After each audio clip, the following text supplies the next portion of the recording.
1 second. Wala ito.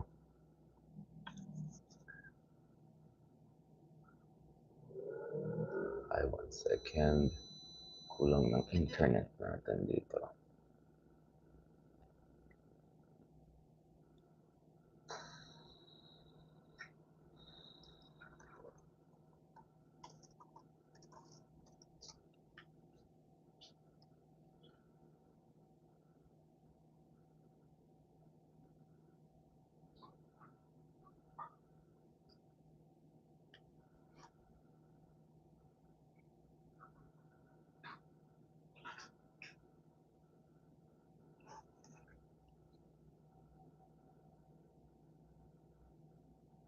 Wait lang guys, hindi ka ako nag-start pa dito sa kabila.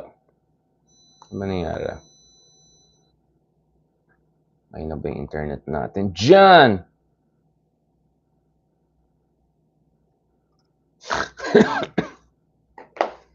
Saan ka na? Ba't di gumagana tong isa?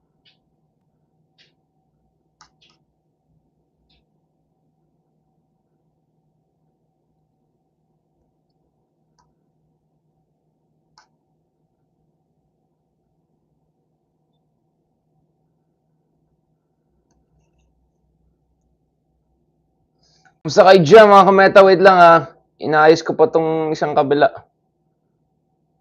Anong kaartahan nito? Ba't ayaw? Come on! Let's go!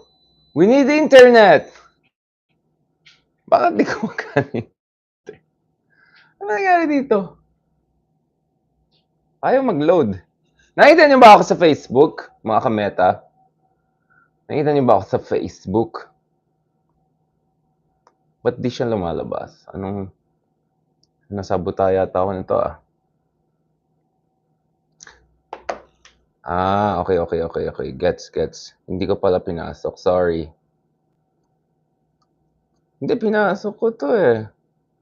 Siniscam tayo na to.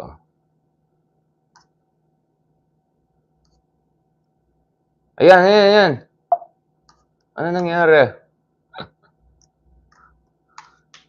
Kameta.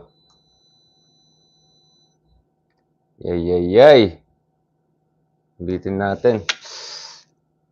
Kamali ito. Wait lang ah.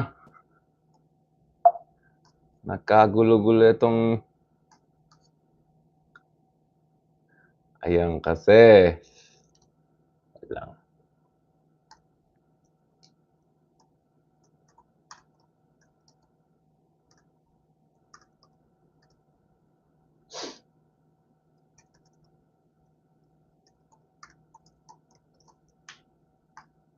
Ayan.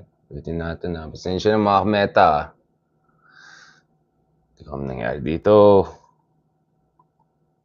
May na-press tayo na hindi tama. 1 second ah. Okay, ulitin natin. Niloko yata tayo nitong isa. Let's go. Alright. Yan. Let's go. Tanggalin natin ito. That's it. Whew! Yan na mga kameta. Kamusta kayo dyan? Sabaw na talaga ako to be honest. Kakatapos lang natin itong mahabang paper. Kakatapos lang natin ng isang mahabang paper sa Thailand at kakatapos lang natin isang pang mahabang paper dati. Kaya medyo sabaw tayo. But I'll try to give you at least, wala na, nabulol na. At least an overview, no? Ng mga upcoming elections in the coming days. So over the weekend, mga kameta, magkakaroon tayo ng mga big-time elections. Arguably, the two most consequential elections of 2023. We're looking at elections in two countries, Turkey, and Thailand, no? At itong dalawang bansa na yan ay interesting because they're both important in their own ways, in their own region. But because they're also very similar to the Philippines, no? May sarili din silang version ng mga tatay, no? Yun isa, Tatay Taksin at saka si Tatay alam niyo na yan. So, pag-usapan natin ng konti yan because I'm thinking about doing a proper analysis of each of these countries in the coming days as I also write on them separately and analyze them in a less vlogger way, in a more serious way. No? So medyo sorry, sabaw tayo eh, kaya I'm just gonna keep this short. Now, one reason why si Tatay Digong ay never special or surprising sa akin is because for a very long time, mga kameta, I've been analyzing the rise of two strongmen populists in the two extreme sides or two sides of Asia. No, one was Recep Tayyip Erdogan, who rose to power actually in the 1990s, and by the mid 2000s was already the prime minister of Turkey, and then over the past decade he also managed to make himself the president of Turkey, through his very important AK party, Justice and Development Party, or AKP. But someone else that actually I felt is even more familiar to us as Filipinos is Thaksin Shinawatra.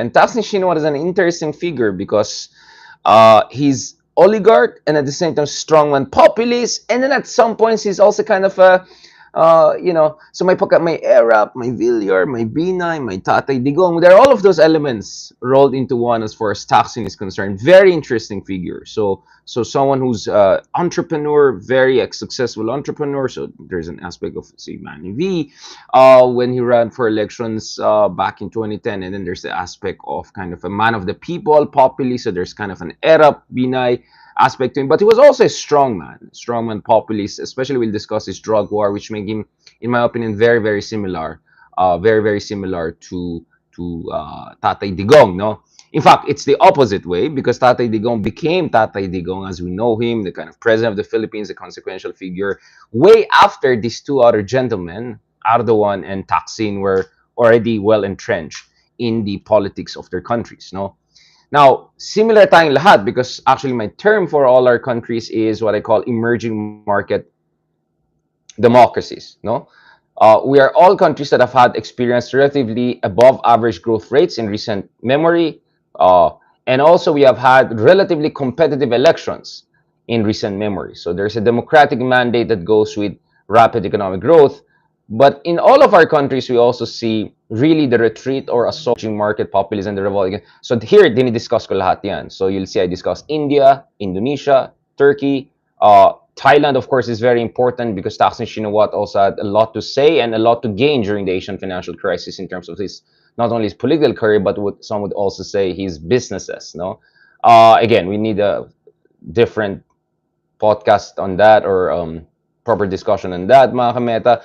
And then, of course, speaking of the emerging market democracies term, this was a work I did for Cambridge University Press not long ago when I look at the advent of penal populism. Now, penal populism, I think, is far more relevant in the case of Thailand in comparison to the Philippines than Turkey. So I think it has a far more humane approach to dealing with the drug problem than the Philippines. No, even though Turkey has been a transit for, if I'm not mistaken, heroin, no, from Afghanistan and from the east towards Europe, at this based on some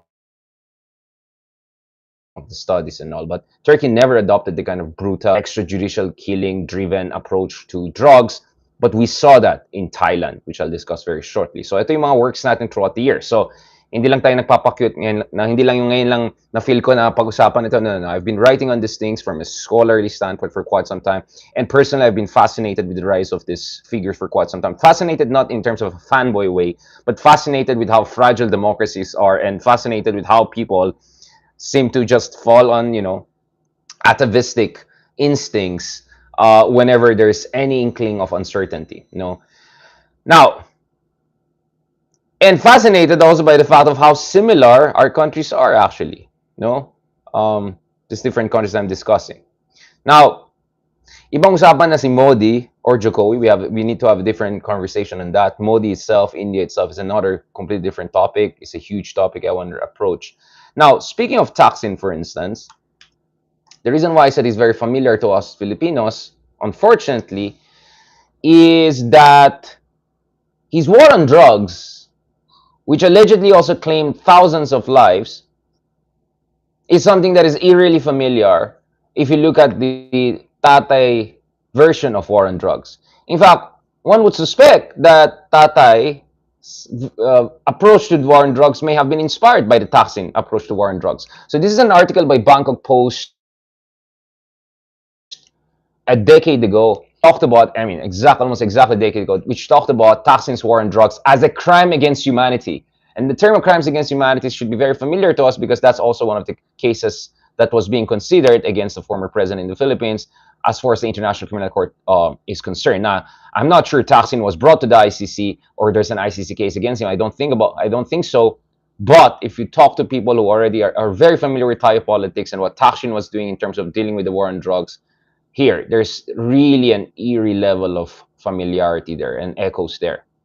Now, with Erdogan, it's quite interesting because when Erdogan naman also has should have some familiarity to us because he, similar to Tatay Digong, his rise to the pinnacle of power was sa processing of small and medium enterprises, or for instance, mas effective yung public transportation system. I mean, but it's not like Erdogan was super transformational leader, but he did the basics, things that his former more liberal leaning predecessors in Istanbul were not doing. And then from there, he built a platform and made it to the next level. Now, what's fascinating, Mohammed, I forgot the Turkish way of saying it, but when he was running for the top office, and this were a very contentious time. We'll discuss Turkey separately, or Türkiye separately. But speaking of Türkiye, when Erdogan was running for office, actually, one of his slogans was, "He's one of us." No? Now, as you know, si Erdogan comes from the rough neighborhood, parang something like Tondo of Istanbul. And he kind of run against the so-called white Turks. Ito yung mga westernized, cosmopolitan, sometimes literally more white-looking Turks in Istanbul, no? Western-looking, EU-looking, etc. And the way he rallied support for himself, especially among the middle classes and the masses in Turkey, and the so-called um, there's there's a term for the new conservative middle class that was behind him. Anatolian tigers. All right. So ito yung mga small and medium enterprises. A lot of them later on will scale up. A lot of our Zara, a lot of basic brands, textiles. We know a lot of electronics is in Europe that are produced by the so-called Anatolian tiger businesses, no, which are really centered in the Anatolian regions, export-oriented manufacturing Anatolian regions of Turkey. We can talk about that more.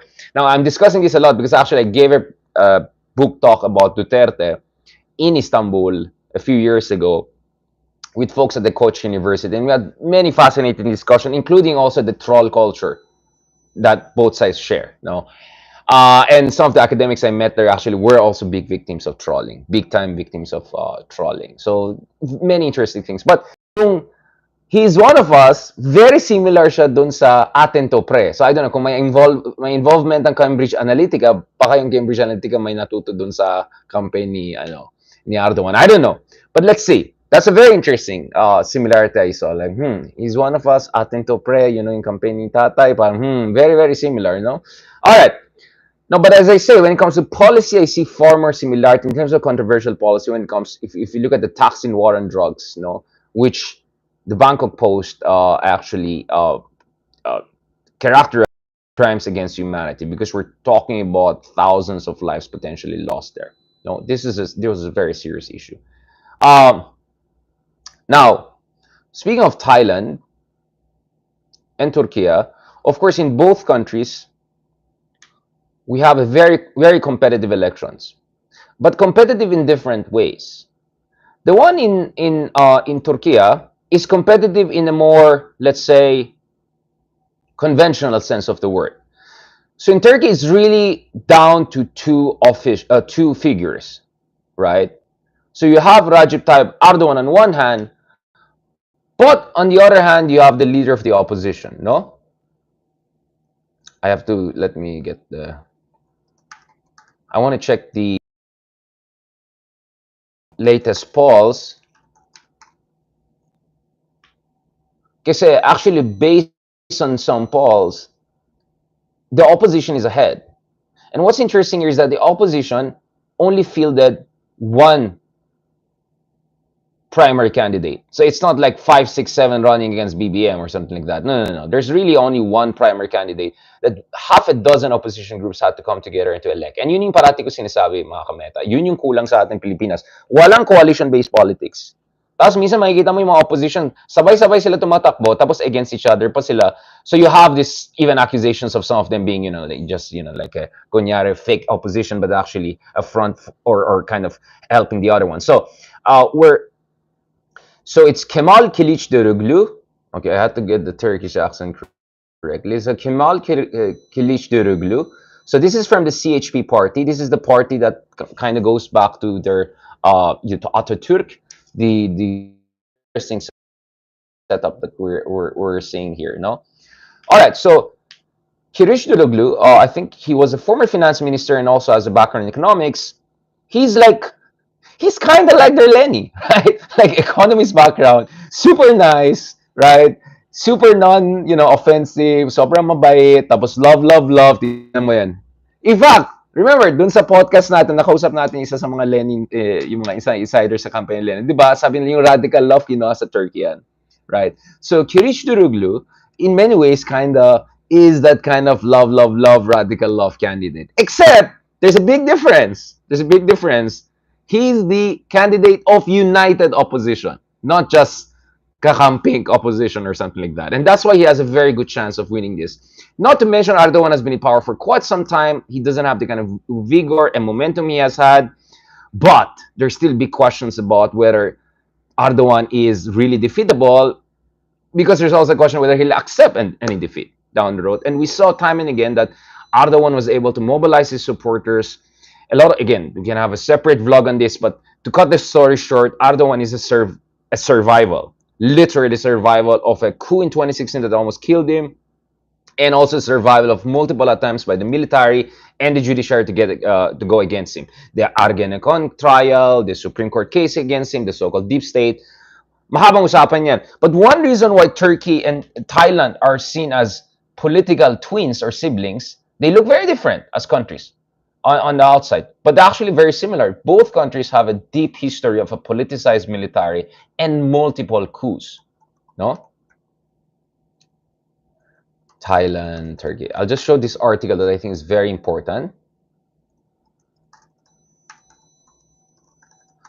So, two very similar countries, two export-oriented countries, besiege or beleaguered liberal democracies, both in the shadow of very, very charismatic and controversial leaders. Both of them are heading into elections. No, although Turkey kind of has more international profile nowadays because Turkey is a big economy, $1 trillion economy, much bigger than Thailand's, twice bigger, and Erdogan has been kind of a fixture of global politics in ways that no contemporary type politician is. I mean, Prayut, who knows about Prayut here? And Prayut, as far as their current incumbent is concerned, I'm not sure he really played an important role, aside from being kind of a spoiler on dealing with the Myanmar issue, no? So ito yung article that I want you guys to read, so you can see where I'm coming from in terms of similarity between Thailand and Turkey. Very fascinating, very interesting.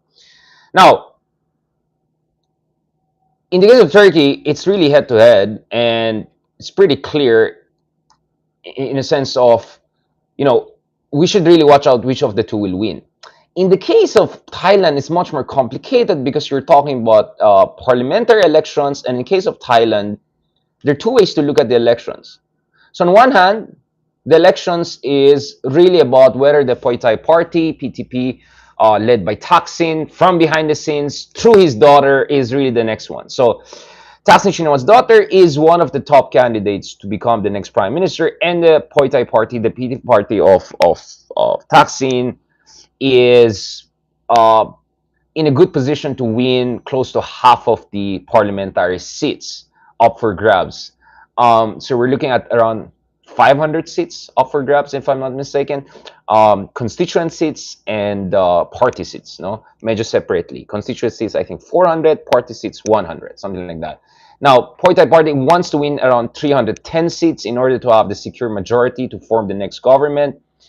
But many are questioning whether the surveys are reliable, so baka we're looking at them winning something around 200, 250, etc. Tingnan natin. but the thing is, the Thai election is very fluid because there are many other players and potential kingmakers. One of the kingmakers, and this is where there is a more progressive and uplifting side to the Thai politics, is that there's a future. There's a Move Forward Party. I think you named it a Future Forward Party, which is led by a very charismatic young leader. No, Harvard-educated young guy, super progressive, really fighting for the middle class. Very interesting. Okay, to simplify it, they already have a Vico Soto in the race, right? They already have a Vico Soto in the race. Okay, so there's like a Vico Soto and slash Nancy Binay in the race, if I could put it that way. No, so yun yung young face race Jan's elections. I doubt the Vico one has a chance here, but his party is looking to win around 100 seats. So if they manage to win between 80 to 100 seats and they got a surge in the past week or so, then they could be a junior partner and potential kingmaker. Now, there are other kingmakers that I can discuss: the incumbent health minister and commerce minister. We can discuss that. People who are quite similar to Thaksin, controversial, entrepreneurial backgrounds, Thai also in terms of their ethnic background. We can discuss that more. But the question here is whether the party of Thaksin can get the 310 seats. And if they don't get that, with whom will they face? Will they form a coalition? Will it be with the more progressive Move Forward Party, or will it be with the current deputy prime minister who split from Prayut? Because the conservative side is also now divided because the deputy prime minister who was temporarily the prime minister kind of had his own ideas of his own. By the way, they're both generals. The current prime minister and ex-generals. The current prime minister Prayut and the deputy prime minister, both of them are former generals. Now they're also split. They're running against each other, and the current deputy prime minister is open to form a coalition with Thaksin Shinawat's daughter, but the Vico guy here in this race from the Move Forward Party is not open to form a coalition with the other side, but is open to form a coalition with the Pheu Thai Party. So this coalition politics will be extremely important. Where is this going to go? And then the wild card also is, when will Thaksin return? Because Thaksin has already indicated he will return to the country, but that will create another chaos because he's essentially persona non grata. And even if his daughter wins and Thaksin comes back and that threatens the military, etc., then again, they could go back to the cycle of coups and counter coups and all the instability. So that's why the race in Thailand is a little bit trickier. Now, siguro, if pa-safe sila Thaksin, they'll form a coalition with the current deputy prime minister who comes from the conservative pro-military side. That's why some are saying this race is not really about democracy and autocracy. This race is really about whether the Thaksin can, maneuver the way back with the most pragmatic, reasonable, and some would even say opportunistic Game of Thrones kind of coalition. Or is Thaksin's daughter going to form a coalition with the future Forward Party and move in a more opposition, liberal, progressive direction? That's an interesting prospect, because I think if that coalition moves forward, it will have huge implications for Myanmar issue, because Thailand currently is much more sympathetic to Myanmar under its pro-military government than any other founding member of ASEAN. It will have implications also for US-China competition, because Prayut, although ruling over a US ally, is actually very close to China. It is also going to have implications for free trade, climate change, human rights issues, and Burmese exile. So maraming pwede natin pag-usapan here, mga kameta.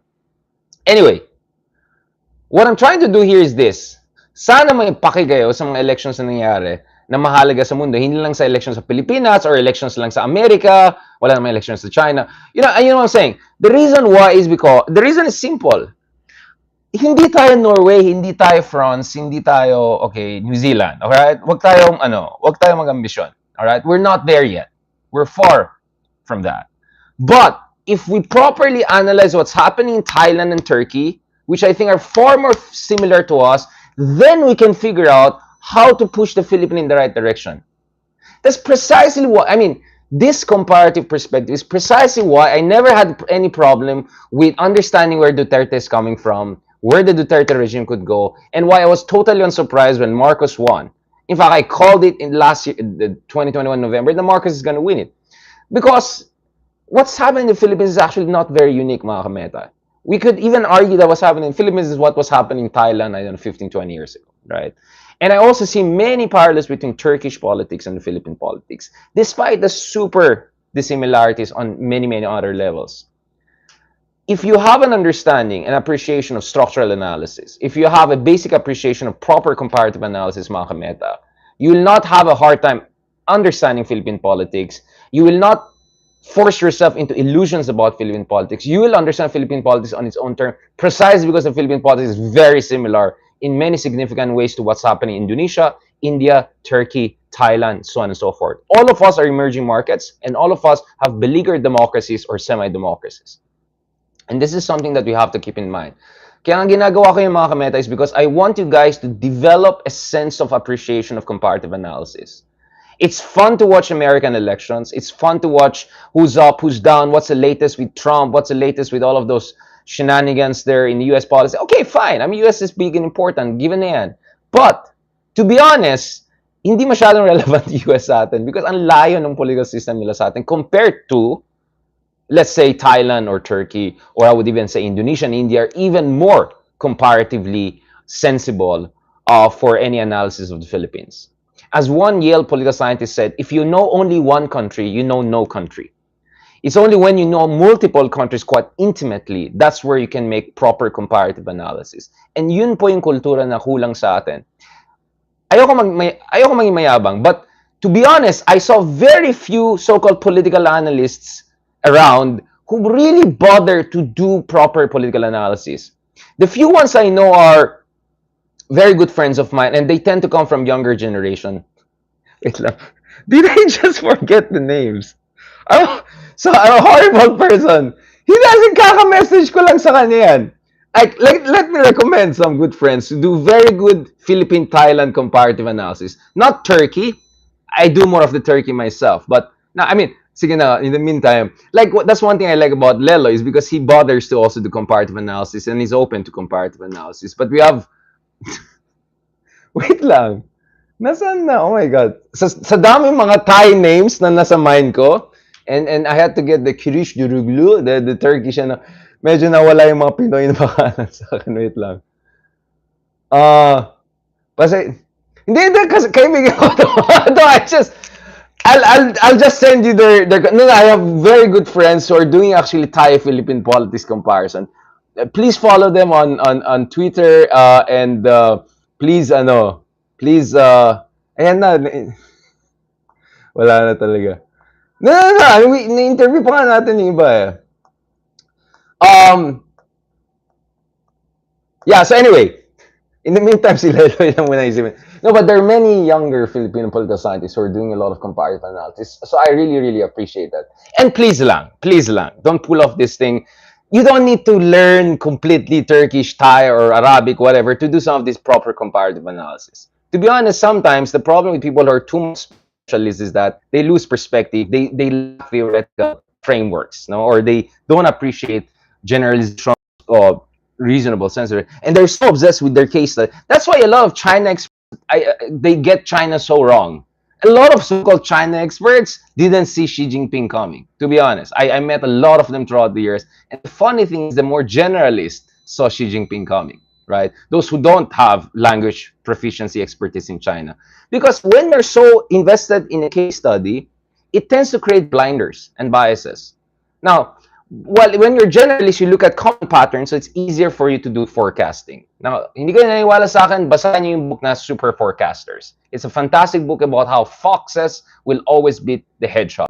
And as I said, we have to be a fox when we analyze things. We look at patterns, we look at similarities, and we don't get over-invested in one big theory or one country alone. All right? Yes. All right. Magsasorry na ako sa mga friends natin.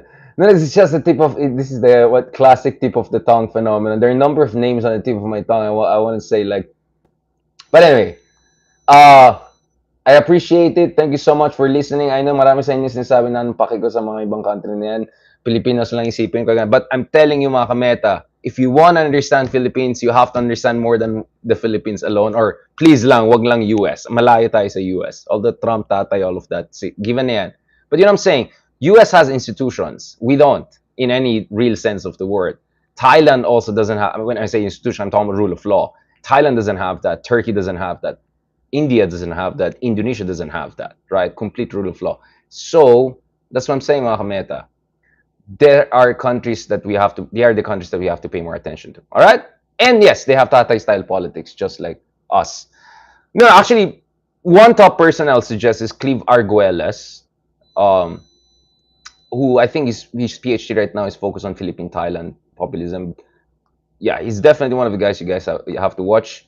And I look forward to also interviewing him again. We had discussions before. So there are a lot of comparativists coming out there. So pay attention more to these people. Hindi yung mga alam lang nila yung mga barangay politics sa Pilipinas, alam lang nila sinong kamarites ni tatay, sinong kaganyan ni BBM. Yung mga ganyan type analysts, they cannot see beyond 2 years, right? They cannot even see what's happening. They only know what are continuities in the Philippines, but they cannot analyze disjunctures because they don't have much knowledge about comparative countries. Now, no offense to these people. These people are very useful, especially for me, because they help me to better understand the Philippines per se. But you cannot understand where Philippines is and or is heading unless you understand similar countries to us. And to understand which countries are similar to us, you also have to have a sufficient level of basic knowledge of a wide range of countries all around the world. And for me, the best comparativist analyst, a public thinker today, without the question, is Adam Tooze, right? He's another person I want you guys to follow because he's a person who can talk about German politics, who can talk about Iranian politics, who can talk about Turkish politics.